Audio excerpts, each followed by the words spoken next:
नमस्कार। कहिए कैसे हैं आप? आशा करती हूँ बहुत अच्छे होंगे।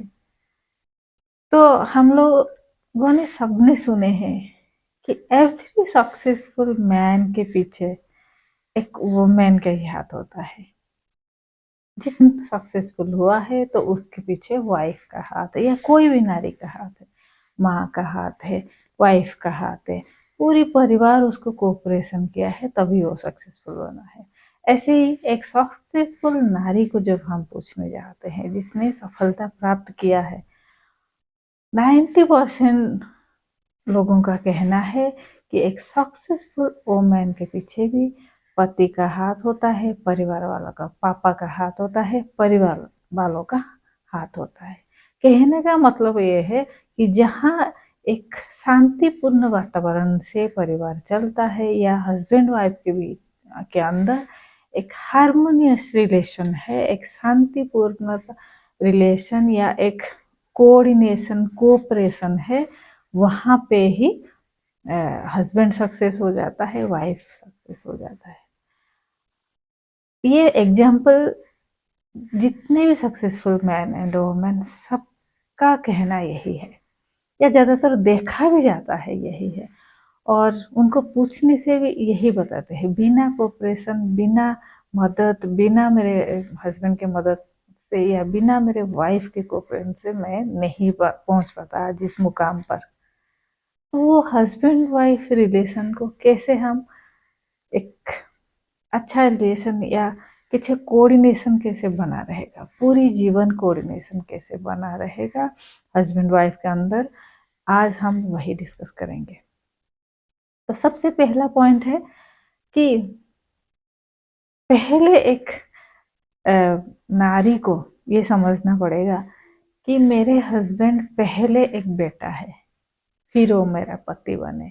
मेरे पति बनने से पहले जो 25 साल या 30 साल उन्होंने बिताए हैं उनके परिवार के साथ, मेरे वजह से वो उनको छोड़ नहीं सकते या उनको नेग्लेक्ट नहीं कर सकते हैं। ऐसे ही एक हस्बैंड को समझना पड़ेगा कि एक वाइफ या एक लड़की जब अपने परिवार को पीछे छोड़ के मेरे परिवार में आया है, मेरे भरोसे पे आया है, मुझे भी उतना ही भरोसा दिलाना है उसको। हर चीज में स्टैंड लेना है, हर चीज में उसके पास उसको सपोर्ट करना है। वो क्या चाहती है, उसका मन में क्या है, उसको पहचानना है और उसको कैसे आगे बढ़ाने के लिए प्रोत्साहित करना है। और वो जैसे मेरे परिवार के लिए करती है, मुझे भी उसके परिवार के लिए है अपना कर्तव्य मालूम होना चाहिए। सबसे पहला पॉइंट ये है, दोनों का मन में अगर ये कोऑर्डिनेशन है या ये विचार है तो एक हस्बैंड वाइफ का रिलेशन बहुत ही स्ट्रांग बनेगा और उसके रिलेशन में कहीं भी नज़र नहीं आएगा दुर्बलता या वो कड़वाहट नज़र नहीं आएगा। ये एक स्ट्रांग पॉइंट है क्योंकि हम सब परिवार के साथ जुड़े, हम सब एक इमोशनल इंसान, कितना भी बोले मुंह में ना बोले लेकिन अंदर वो एक इमोशनल पर्सन, अंदर एक इमोशन रहता है उसके अंदर। वो इमोशनल हो ही जाता है, कहीं ना कहीं किसी भी पॉइंट पे आके इमोशनल हो ही जाता है। तो उस इमोशन को हर्ट करना मतलब, एक दूसरे को इमोशन को हर्ट करना मतलब रिश्ते में कड़वाहट लाना। सबसे पहले हमें ये ध्यान रखना पड़ेगा, परिवार के प्रति अपना कर्तव्य निभाना है, दोनों परिवार के प्रति।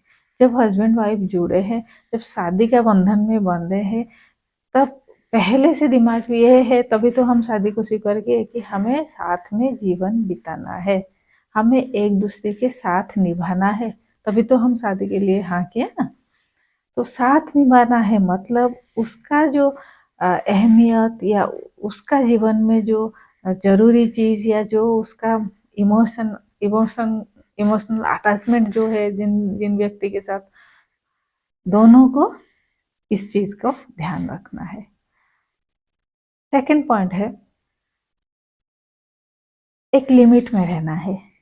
कुछ भी हो जाए, कितना गुस्सा आपको आ जाए, लिमिट कभी क्रॉस नहीं करना।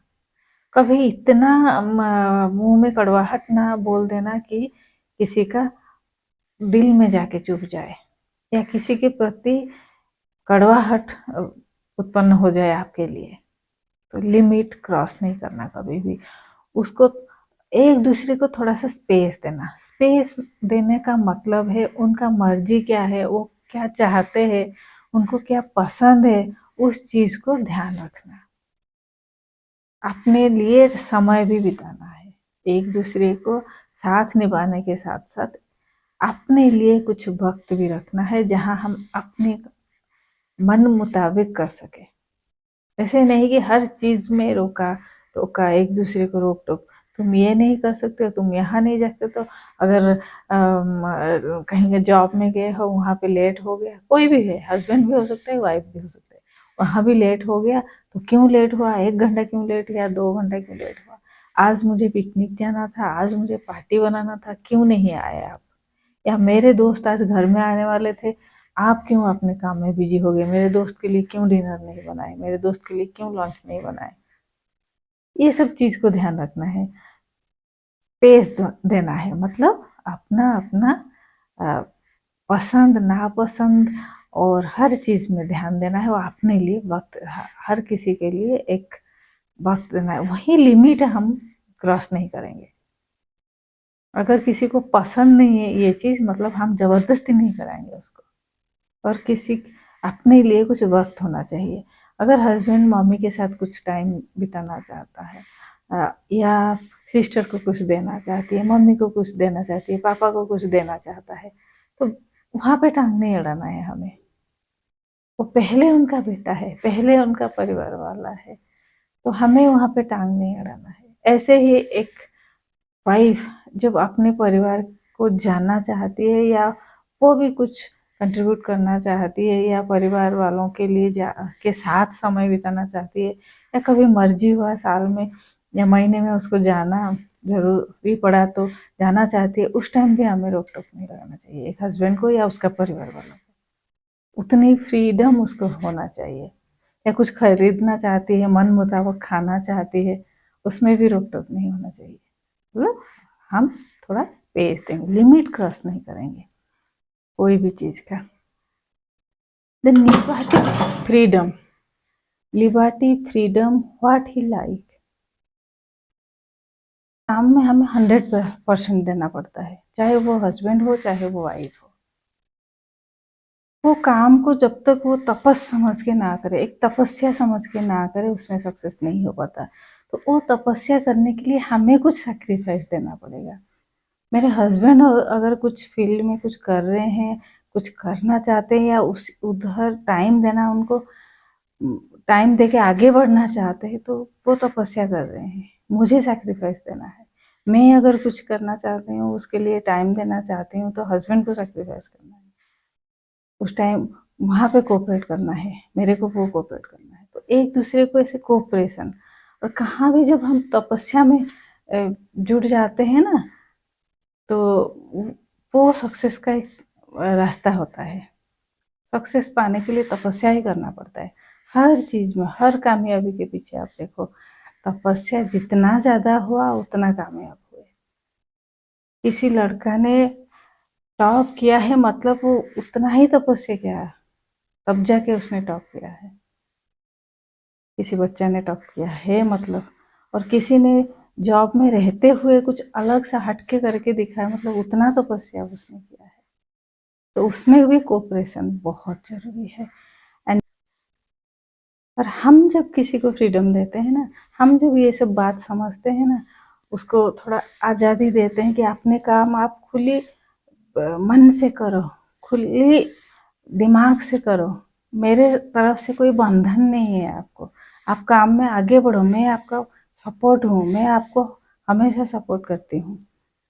तो जब आता है ना, तो अपने आप एक हस्बैंड के मन में वो रिस्पेक्ट पैदा हो जाएगा, वो भी आपको वैसे ही सेम ट्रीट वो आपको करेगा, सेम चीज वो आपको वापस करेगा, वो आपको भी उतना फ्रीडम देगा, उतना आपके काम में सपोर्ट करेगा। तो ये सब पॉइंट को ध्यान रखते हुए हम एक शांतिपूर्ण भाव से हस्बैंड वाइफ का रिश्ता बनाए रख सकते हैं, क्योंकि बहुत लंबा सफर है हस्बैंड वाइफ का। 2-4 साल का नहीं है, पूरी लंबा सफ़र है।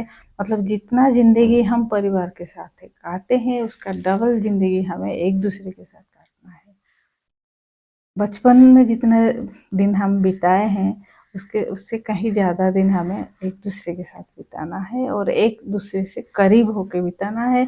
एक दूसरे से अपना कोऑपरेशन ले करके, कोऑर्डिनेशन लेके बिताना है, तभी जाके जिंदगी एक सुंदर जीवन बन पाएगा, यहाँ एक अच्छा ज़िंदगी हम जी पाएंगे। तो आशा करती हूँ आज का वीडियो आपको बहुत पसंद आया होगा।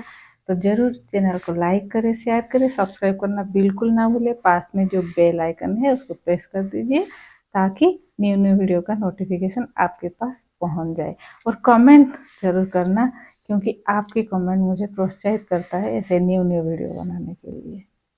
Then stay healthy and stay happy.